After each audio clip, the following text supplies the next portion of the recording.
Good evening, folks. Okay, so Tuesday, it's do or die, okay, at Gainbridge Field House. It's do or die to force a winner-take-all Game 3 in Atlanta later this week. So let's talk about what happened today because the Fever started out great, okay? They started out on a 9-0 run to take the lead, 15-6, okay, in the first quarter. But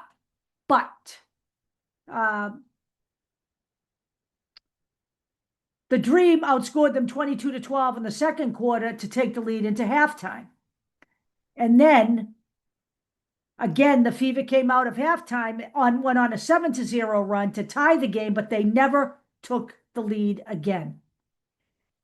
So let's be brutally honest here, because this is really where we are. This isn't just a team that's underachieving or a team that's not trying or a team that, is poorly coached. Let's face it, we are playing largely with a team of players who were not actually playing for WNBA teams until the Fever signed them under hardship contracts. There's a reason why they were not playing for WNBA teams, okay? And that does include Chloe Bibby and Ari McDonald, who are both out for the season as well.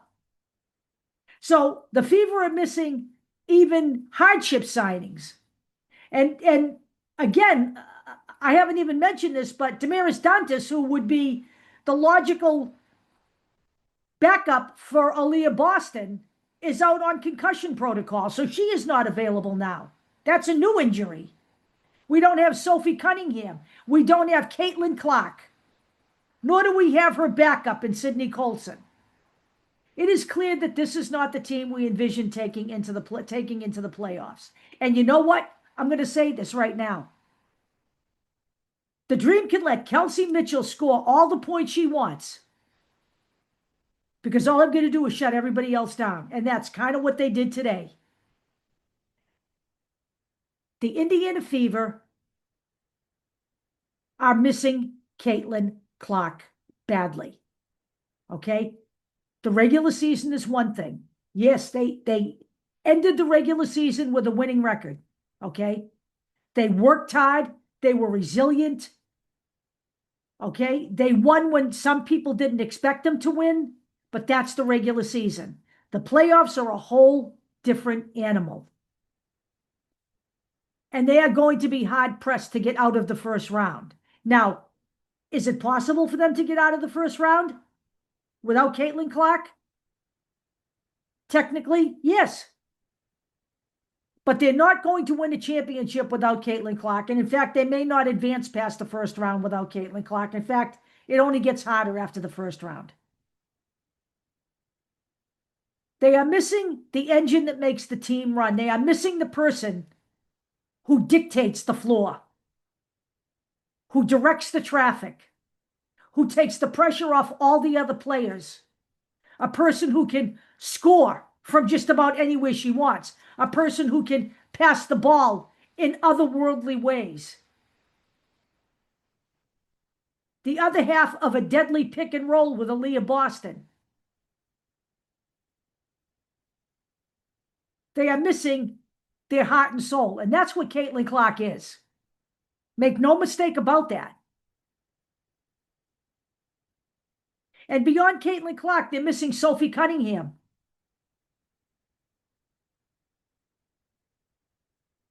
Kelsey Mitchell scored 27 points today. Okay? She had 1 rebound. She had 4 assists. The only other person to score in double figures was Odyssey Sims with 10 points. She had 3 rebounds. She had 3 assists. Everybody beyond that, Lexi Hull, 9 points. Aaliyah Boston, 8 points. Okay? Natasha Howard, 5 points. Now, Aaliyah Boston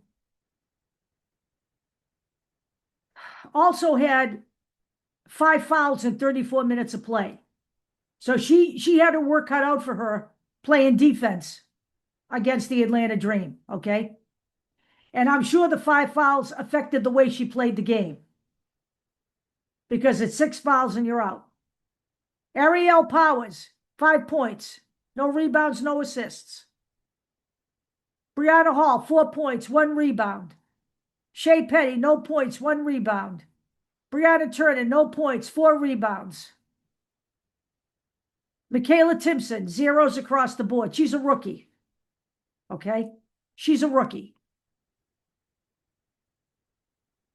Could Caitlin Clark have made a difference in this game, even if everybody else had been out? Absolutely. Absolutely. There's no question about it.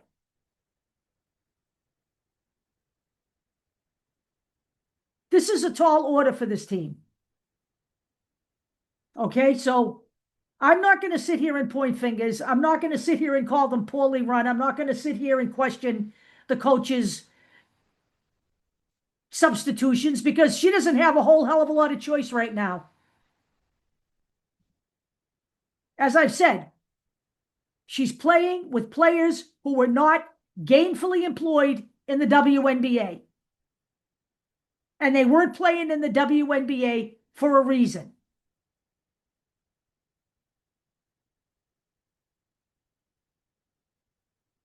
So they shot basically 34.9% from the field, 13.3% from three-point land, and they made 22 of 29 at the free throw line. Had they made 29 of 29 at the free throw line, that'd have been 7 points closer. And as I said, and I will repeat this, they can let Kelsey Mitchell score and shut everybody else down, because no one player is going to beat you in the playoffs, okay? Not even Caitlin Clark. She cannot win the game by herself. But what Caitlin Clark does is what nobody else on this team is capable of doing. She makes everybody else on the floor better. That is not Kelsey Mitchell's game. Kelsey Mitchell is a pure shooter. Okay? So Tuesday night, it's do or die so that we can get to a third game. And maybe if we get there, we can get in a good game in Atlanta and take that third game and move on to the next round, where it will be even more difficult. One thing I know for certain, all 5 of the players that are out are sitting on the sideline cheering their team on, and we will continue to do that here. Okay? Because they've worked hard enough and deserve that. They've shown grit, they've shown determination, and they've shown perseverance. So we will continue to do that.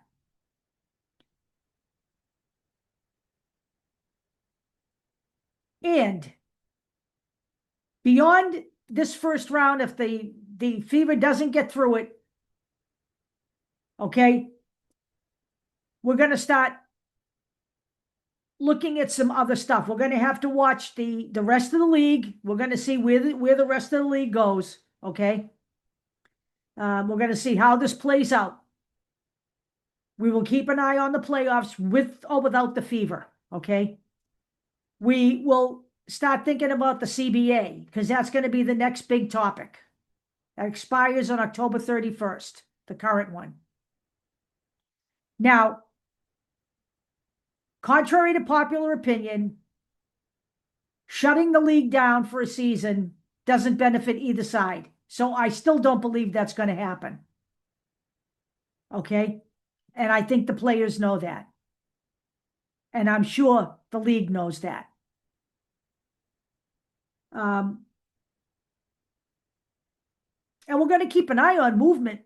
There are free agents, okay? And I promise you, this is not the Indiana Fever team we're going to see taking the court in the first game of the 2026 season.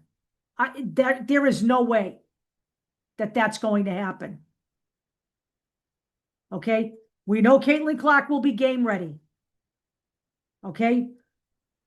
I'm pretty sure Sophie Cunningham will be. Sydney Colson, I don't know. An ACL takes a long time.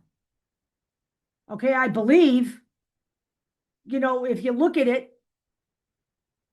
Tyrese Halliburton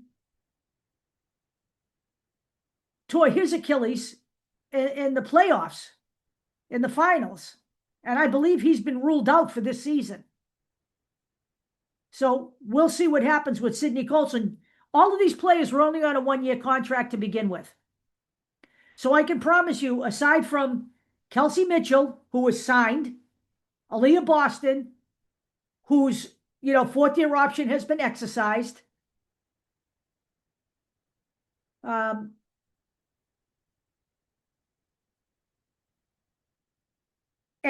Caitlin Clark, they're definitely back. But beyond that, it is not known. Lexi Hull, she signed also. Sorry, Lexi Hull. So the core four, Aaliyah Boston, Lexi Hull, Caitlin Clark, and okay, I'm losing my mind. See, because I've been up late every single night. Painting my child's room, I might add. And Kelsey Mitchell, they'll be back. Michaela Timpson, she's on a standard 4-year rookie contract. She's going to be there, and she's going to be worked into the lineup. Okay, this was a tough year to expect that to be happening. But be that as it may, she'll be around. I have no idea. I have to look at everybody else. Brianna Turner, I got to look at her contract. I got to look at where the other bench players are. Damaris, we got to look at all of that. But it's unknown whether Natasha Howard will be back. I don't know that they will retain any of the hardship signees. That's undecided at this point. These people, their contract expires at the end of this playoff season. So we're going to be looking at some changes to the Indiana Fever before the 2026 season begins. Stephanie White, I don't know what's going to happen with Stephanie White. She also was on a one-year contract. Now, I am in a Reddit Indiana Fever thread, and there's a lot of people in there that like Stephanie White. A lot of basketball people, not people who follow some of the other YouTube channels. A lot of people who know basketball, and rightfully so. I believe that the team likes Stephanie White, and they say the same thing in that thread all the time. The team likes Stephanie White, they respect Stephanie White, and they like the coaching staff. So I'm not imagining that when I say it. At least maybe we're all in the delusional zone. But we shall see where that goes. I have no idea if Stephanie White will be back. Nobody has said a word. We may know as soon as this first round is over. Okay, they may announce something right away. But one thing is for certain, and that's the Indiana Fever will not be standing pat before the 2026 season. Okay, I'd like to tell you what I think they need. I think they need to bring Michaela Timpson up to speed so that, Aaliyah Boston has somebody behind her who can come in. She's got a 6'10" wingspan. She can do some damage on the boards. And I believe she can score. I think they need a power forward. Okay, Natasha Howard is a small forward. They need a power forward. They need a power forward who can be on the floor at the same time as Aaliyah Boston, so Aaliyah Boston can be the center, so that she's not always playing out of position. They need to sign Sophie Cunningham. Okay? So that's my 2 cents about who comes back from my perspective, the things that we need, the players that we need. I don't feel strongly about Natasha Howard one way or another, to be perfectly honest with you. So that's where we are. We will see you again tomorrow. I do have some more video to show you. I will not tip my hand on that, except to say you will like it. And we will be getting ready for Tuesday's game. That's what I can say. Tuesday night, Gainbridge Field House, 7:30 p.m. Do